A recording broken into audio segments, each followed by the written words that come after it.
лопатами ми б не встигали копати. Люди б і так виснажені. Завжди зранку починаємо так підготовку, тому що з вечора, по-перше, дуже багато людей ходить, родичів. Ну, не дай Бог, хтось вечором, буває, приходить, впаде в яму. Так. Краще зранку, тому і технікою копаємо, щоб ми встигали. Наприклад, отут внизу, це є піщаний ґрунт, яма буде обсипатися дуже швидко.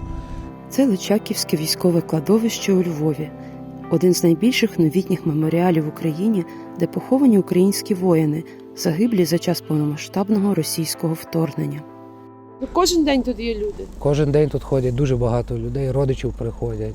Навіть люди, які проходять проходом, підійдуть, буває, помоляться.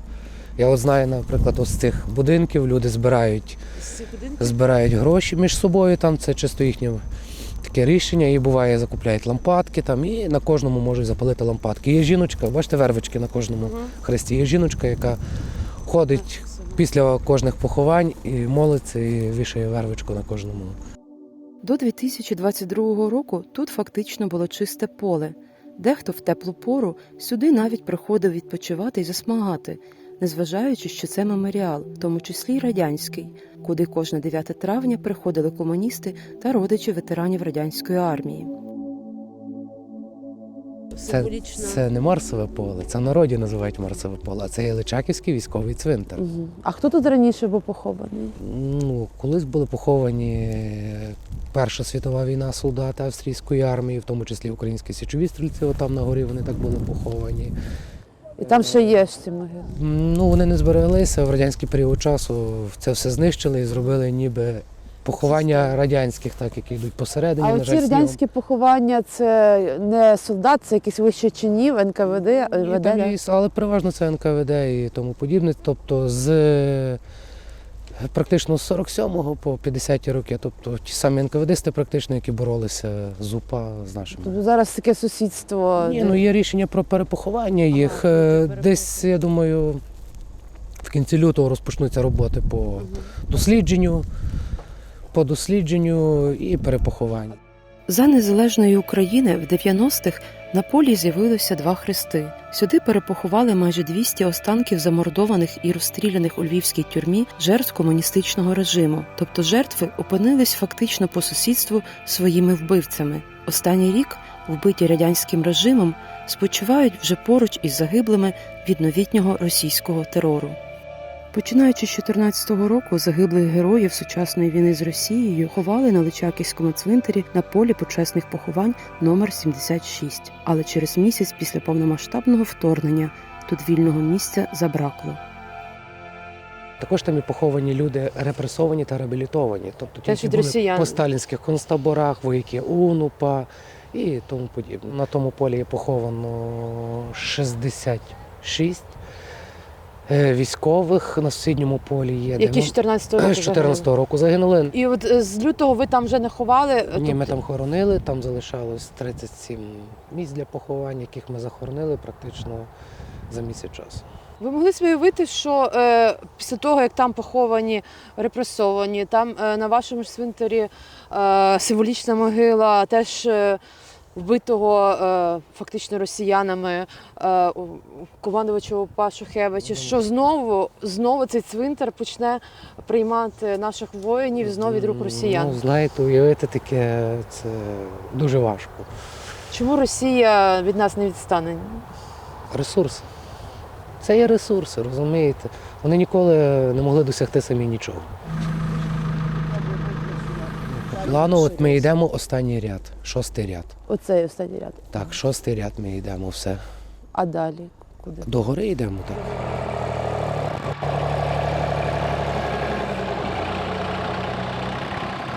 Ви зараз чистите тут доріжку, ви особисто, бо немає вільних рук зараз. Так, немає вільних рук, всі зайняті підготовкою до поховань.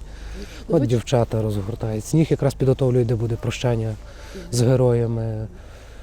Мусимо розгорнути площадку, щоб автобуси заїхали, автомобілі. Я б з радістю взяв додатковий штат, але немає кого брати. Люди, як чують, що потрібно стати на військовий облік, в першу чергу. А, у вас вимога так. Зразу А у вас броні немає на цвинтарі? Ні, немає у нас. Ніхто не має броні. Я прошу військкомати навіть, щоб моїх хлопців не чіпали. Порахувати на таку кількість, як сьогодні, поховань. Це ви розумієте, скільки людей потрібно.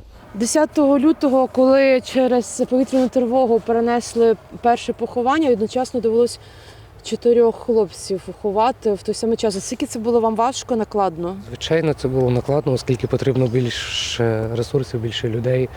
Тобто це вже не 8 людей, а потрібно 16 людей, потрібно було десь знайти. І де ви брали цих людей, щоб одночасно 4 могили, як мінімум, закопати?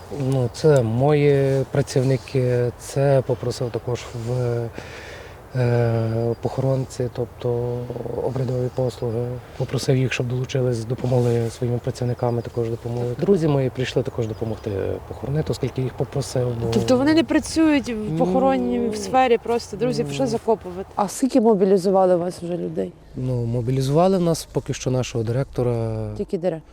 так, ну як добровольці. То 24 лютого разом з директором пішли в військкомат. Військкомат, так, записуватись в добровольці, його записали, а мені сказали почекати трішки. Потім директор зателефонував, щоб на місяць-два виконувати обов'язки директора, а так це вже затягнулось.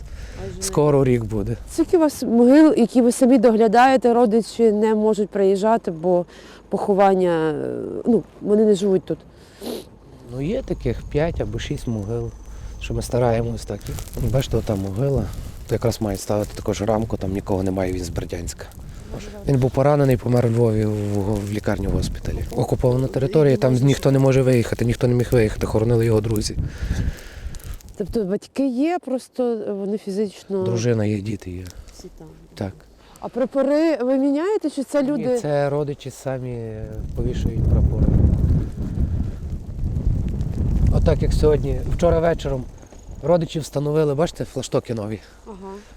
Внизу є, тут є посередині і на горі. І вечором мій охоронець до мене телефонує, каже, він якраз робив обхід, каже, слухай, прапорів немає. Я думаю, що знову якесь щось сталося. Але приїхав о 10-й годині вечора, переглянули відео, перейшлися і вияснили якраз, що замонтовані, але не встигли прапори одягнути. Ну ви тут на відео... Відеоспостереження у нас так. А були якісь люди, які приходили щось красти або не знаю? Були. А що? Був випадок, що прапори були, декілька прапорів, 8 прапорів було, вкрали. Це переважно прапори 80-ї бригади було і червоно-чорні, синьо-жовті не... І з'ясували, хто це, для чого? Ну, поліція ще... Розумієте, це був випадок, коли не було світла, коли був масований удар по Львові, не було освітлення. Тобто ні камери, ні освітлення. І це сталося, бо в 2-й годині мої хлопці ще були на обході. Другій ночі? Так, проходили, казали, бо ж зразу кидається в очі, правда, прапора немає. А вже в 4-й годині прапорів не було. А є такі, ходять дрібні, там квіти, ще щось, то ми стараємось зразу це відсікати. Ну, поліція їх забирає, все одно відпустить, бо і нічого такого не... А огороджувати ви не плануєте? Будемо щоб тут огороджувати, ночі- будемо огороджувати. Тимчасова огорожа буде встановлюватись по периметру Марсового поля. Личаківського військового цвинтаря, так. Зрозуміло, який в середній зараз вік тих, хто тут похований? Різний вік. Вік різний. Від 60-х років до 2000-х. Наймолодший 2001 року. 22 роки. Ні, наймолодший 19 років має. От 2 в нас є наймолодших. 2003 рік, бачите? 2003. Це ви було того року 20 років. Так, А звідки, хлопчина? зі Львова. Батько також військовий. А ви спілкуєтесь з родичами, коли вони це приходять, чи вони вас не чіпають? Ні, практично зі всіма завжди. У мене цієї суботи завжди в Львові є така остання субота місяця, є молитва за загиблими. Панахида і молитва тут. субота місяця. Так. І оцеї суботи, на жаль, мені не вийшло бути, були дуже поважні причини. У мене з батьком була служба Божа якраз. І до мене почали телефонувати, що сталося, що мене немає. Родичі? То подружилися. Та практично до кожного приходять. От до Жеребецького приходять, так, Тараса. депутатом, що був якраз. Його дружина щодня приїжджає сюди. Ага. Це зі Львова теж. Березюк Тарас, мати приходить щодня. Бачите, навіть сліди є, що вона зранку вже була. Це, до речі, мій сусід з сусіднього будинку. Два куми захоронені. Толочко, Попов, так. Вони разом служили. Разом, вони всі троє служили. Панченко, їхній комбат був старший, Попов і Толочко. Це вони всі один день і загинули, так? Так, Це було десь ракетний обстріл. ні, підірвалися. Це вони були добровольцями, пішли в 103-ю бригаду, потім перевелися в Закарпатську. А ви коли сам похорон, ви теж на місці? Чи ви не Так, ні, постійно. Я ж інколи буває, що не вистачає людей, допомагаю своїм грабарям.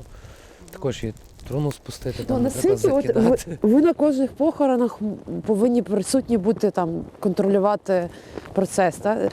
Наскільки це емоційно важко? Це ж через день, через два. Знаєте, я вам скажу так, як в мене є такий знайомий психолог, він мені на початках навіть сказав, дивись, каже, є робота, є твоє життя. Ти маєш розділити роботу, життя. Ну бувало, що на похоронах ви не витримали, теж плакали? Бувало.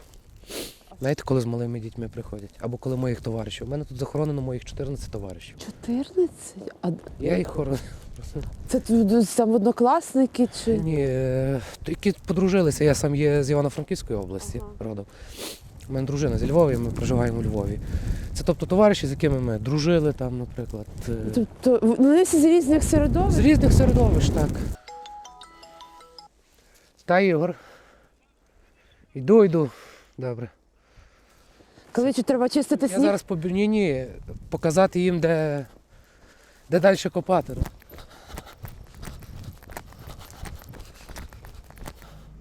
Добре, Ігорку, дивись, тільки, мені здається, то трошки лівіше потрібно.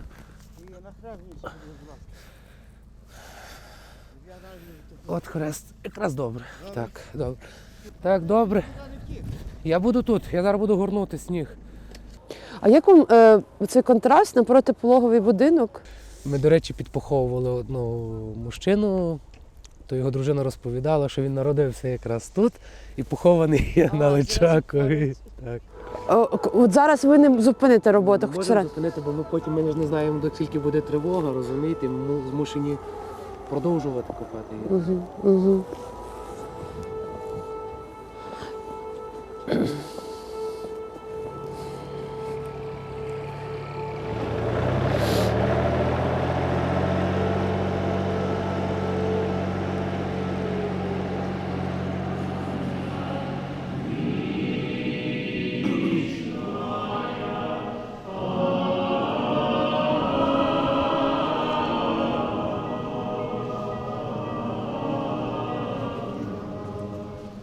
З каплички, з моргу виїжджають патрульна, виїжджає катафалки і їдуть на прощання в гарнізонний храм в центрі міста.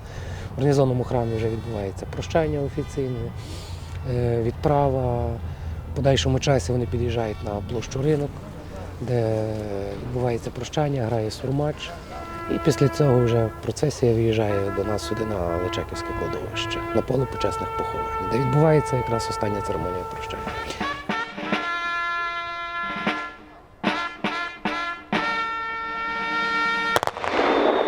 Пам'ять вічная, пам'ять.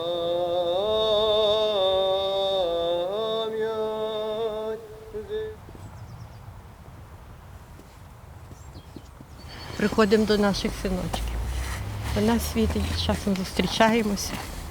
А у вас сини поруч походу? Просто напроти. А ви познайомилися між собою вже на цвинтарі? Так. На цвинтарі, знаєте, біда вона об'єднує. І на цвинтарі ми познайомилися. Я приходжу, плачу. Пані Марія підійшла до мене, обняла мене, каже, не плачте, бо їм там добре. Він загинув Кремінна Сватове. Визволяв Невське. Так і написано під Невським. Він загинув. Мій так само в Луганській області загинув, в Сватівському районі і в селі Стельмахівка. Визволяли село Стельмахівка, обороняли, і снаряд влучив в нього. Ворожий снаряд влучив в мою дитину. Я його благословила в останній день. Ви говорили по телефону останнє. Так, так. Я сказала, синочку, я тебе благословляю, хай Бог тебе благословить. А він мені відповів, дякую, мамусь. Я тебе люблю, обнімаю, цілую. Тут були папа. Останні слова його 25-го. За кілька годин він загинув. Він 33 пішов на війну в 14-му. Він хотів. Він хотів наступати, він хотів звільняти нашу Україну, то, що він мріяв. Весь час, щоб вона була вільною. І я так от розмовляю, кажу, синочку, тебе ж Бог забрав, сказав, хватить, Юрчику, тут на морозі. Ти ж там в кращому світлі. Він сниться всім в світлі. І я вірю, що він там. Я навіть не вірю, що там тіло воно ж воскресне. А просто він там. Тому що він снився, і одна двоюрідна сестричка його дуже плакала. Він їй приснився. Чого ти плачеш? Є смерті негідні, а в мене гідна смерть, не плач. Мені тут добре. То є покликання, і Бог народжує героїв. Тому що я, як народжувала, просила Господа Бога, щоб любив Бога і Україну. І я випросила, я не маю чого нарікати. Дуже гарний недільний день, дуже гарна погода. А ми йдемо у місце прекрасне. Ми йдемо в місце величаве, місце спокою, місце красоти. До зустрічі там. Ну, тому що якби вони не пішли, то ми б вже були давно під каблуком Москви. Москви. Приносимо квіти, приносимо свої молитви і приносимо подяку за те, що в нас такі діти були. Оті всі, що тут лежать. І ми вам дякуємо, що завдяки вашим Дякую. синам Дякую. Ми вам. сп- Дякую. І можемо з дітьми жити в Україні. Віримо, що Україна буде вільна і виженемо ворога з України. І відбудуємо свою Україну. Сподіваємося, що в нас все буде добре. Завдяки вашим дітям.